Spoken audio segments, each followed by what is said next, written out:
Les compétitions africaines se succèdent et finissent par se ressembler pour des clubs camerounais engagés. Le dénominateur commun est leur élimination précoce dès le tour préliminaire. Le champion du Cameroun, Victoria United et Fovo Club de Baham, vainqueurs de la Coupe du Cameroun, sortent des compétitions dès la première journée. Dimanche dernier, Victoria United, battu au match aller 1-0 en Champions League, a limité la casse au match retour en s'inclinant de nouveau 1-0.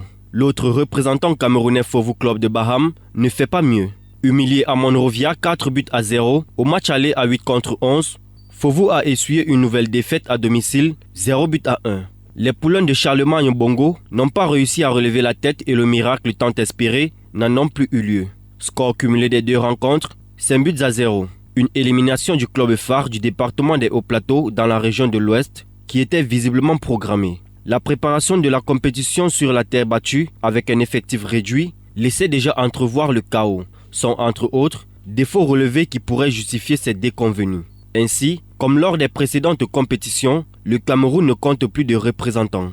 Un échec de plus qui ramène sur la table des débats le problème de la préparation des équipes et le niveau réel des joueurs qui évoluent au Cameroun. Pour des acteurs du football, il faut urgemment restructurer tous les clubs et organiser un championnat compétitif pour espérer revenir en force sur la scène continentale. Rappelons que cela fait 43 ans qu'un club camerounais n'a plus remporté une compétition africaine depuis le sacre de l'Union sportive de Douala à la Coupe d'Afrique des vainqueurs de Coupe de football en 1981 et son malheureux statut de finaliste en 1982.